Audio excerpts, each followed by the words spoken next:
मैं भारत हूँ।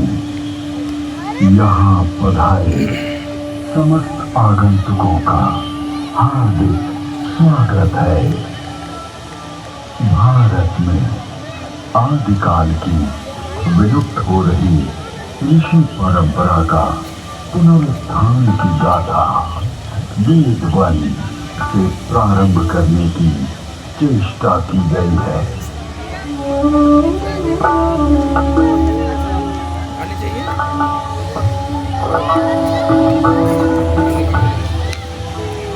वेद परम पिता परमात्मा की पवित्र वाणी जो सृष्टि के प्रारंभ में मानव मात्र के कल्याण के लिए अग्नि, वायु, आदित्य, अंगिरा इन 4 ऋषियों के पवित्र अंतःकरण में उद्भूत हुए। तत्व ज्ञान की दृष्टि से वेद एक है, किंतु विषय विभाग की दृष्टि से इसे 4 भागों में बांटा गया है। ऋग्वेद, यजुर्वेद, सामवेद और अथर्ववेद। ऋग्वेद में ज्ञान का विषय, यजुर्वेद में कर्म का विषय, सामवेद में उपासना का विषय और अथर्ववेद में विज्ञान का विषय है। विश्व साहित्य का प्राचीनतम ग्रंथ वेद है। मानव जाति के प्राचीनतम ग्रंथ होने के कारण उस समय की सभ्यता, संस्कृति, आचार विचार और कर्तव्य आदि को जानने का स्रोत वेद है। भारतीय दर्शन, साहित्य, ललित कला, संगीत, ज्योतिष, ज्ञान विज्ञान वेदों में है। वस्तुतः वेद संसार की समस्त पदार्थों का बोध कराते हैं। वेद के भाष्यकार आचार्य सायण कहते हैं, इष्ट की प्राप्ति एवं अनिष्ट के परिहार के अलौकिक उपाय को बतलाने वाले ग्रंथ वेद सबके द्वारा पूजनीय और यजनीय परमात्मा के ऋग्वेद, यजुर्वेद, सामवेद और अथर्ववेद प्रकट हुए। ऋग्वेद के मंत्र दृष्टा ऋषि कहते हैं, तस्मात् व्यातस्वरता ऋचा तमानि जग्रे छंदांसि जग्रे तस्मात् यजुस्त्र तस्माद्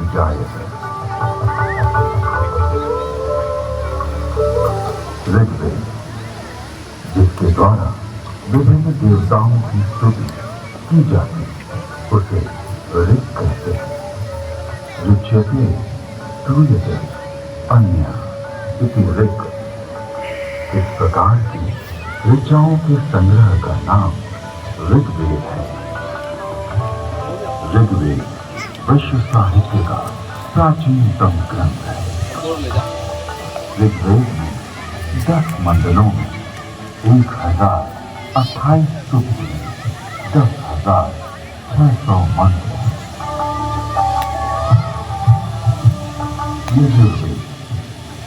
यजुर्वेद में कर्मकांड का प्राधान्य है, जिसकी समाप्ति अनियत अक्षरों वाली है अथवा जो गद्यमय है उसे यजुष कहते हैं। अनियताक्षरावसानो यजुर। यजुर्वेद के 2 भाग हैं, शुक्ल यजुर्वेद एवं कृष्ण यजुर्वेद।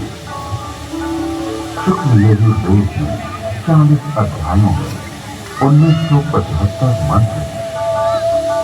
कृष्ण यजुर्वेद गद्यात्मक है। सामवेद गीति साम है। गीतेषु समानता। संगीत का मूल उद्गम सामवेद है। सामवेद के दो भाग हैं, पूर्वार्चित एवं उत्तरार्चित। सामवेद में 1875 मंत्र हैं। अथर्ववेद, अभिचार मंत्रों का ज्ञान अथर्ववेद में है। इसमें आयुर्वेद का विस्तृत विवेचन हुआ है।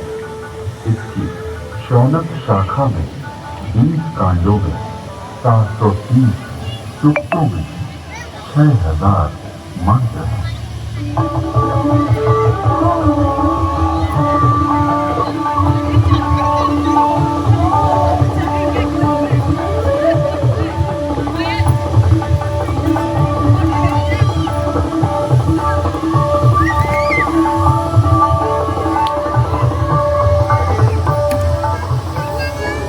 प्राचीन काल में वेद श्रुति परंपरा से अक्षुण्ण रहे। वैदिक ऋषियों ने वेदों को कंठस्थ किया और अपने शिष्यों को इसका श्रवण कराया। शिष्यों ने सुनकर वेदों को कंठस्थ किया और उन्होंने अपने शिष्यों को सुनाकर कंठस्थ कराया। इस प्रकार श्रुति परंपरा से वेद अक्षुण्ण बने रहे। वेदों में किसी भी प्रकार की मिलावट न हो सके, इसके लिए वैदिक ऋषियों ने विकृत पाठों का निर्माण किया। वेदों में मंत्र दृष्टा ऋषियों का उल्लेख है, जिन्होंने मंत्रों का साक्षात्कार किया। इस परंपरा में सप्त ऋषियों का विशेष महत्व बतलाया गया है। सप्त ऋषियों का वैशिष्ट्य उपनिषद एवं पुराणों में मिलता है। ये 7 ऋषि वशिष्ठ, विश्वामित्र, जमदग्नि, भारद्वाज, अत्रि, गौतम, अगस्त्य। वेदों में अनेक ऋषिकाओं का भी उल्लेख है। इन ऋषियों की परंपरा का अनुपालन करने वाले ऋषियों ने भी इन्हीं नामों को धारण किया।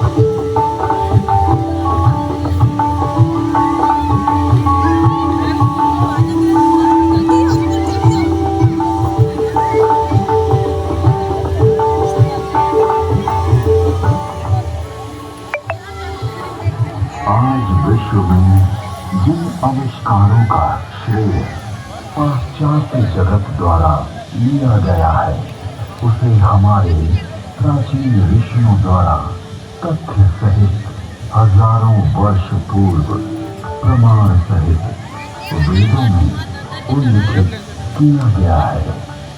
जैसे अगस्त्य संहिता में विद्युत उत्पादन के सूत्र मिलते हैं।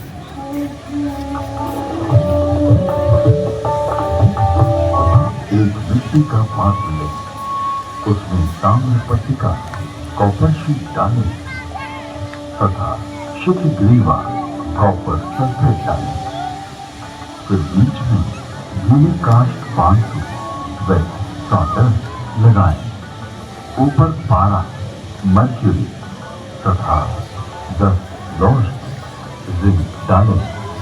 इस तारों को मिलाएंगे तो उससे मित्रा वरुण शक्ति इलेक्ट्रिसिटी का उदय होगा। अगस्त्य संहिता में विद्युत का उपयोग इलेक्ट्रोप्लेटिंग के लिए करने का भी विवरण मिलता है।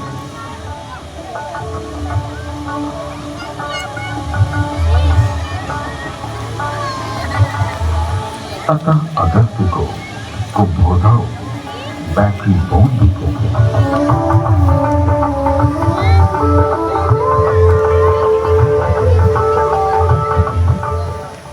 कुंभों उपरोक्त प्रकार से बनी तथा श्रृंखला में जोड़े गए 100 ट्रेनों की शक्ति का पानी पर प्रयोग करेंगे तो पानी अपने रूप को बदलकर प्राणवायु ऑक्सीजन तथा उदान वायु हाइड्रोजन में परिवर्तित हो जाएगा।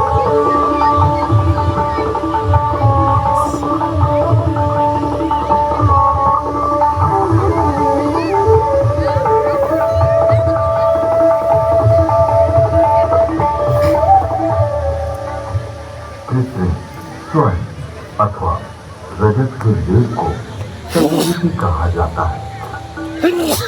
लोहे के पात्र में सुशक्त जल तेजाब का घोल इसका सानिध्य पाते ही यमक क्षार सोने या चांदी का नाइट्रेट ताम्र को स्वर्ण या रजत में ढक लेता है। स्वर्ण से लिप्त उस ताम्र को शातकुंभ अथवा स्वर्ण कहा जाता है। विद्युत तार आधुनिक नौका चलन और विद्युत वहन संदेश वहन आदि के लिए जो अनेक बारीक तारों की बनी मोटी केबल या डोर बनती है वैसी प्राचीन काल में भी बनती थी जिसे रज्जु कहते हैं।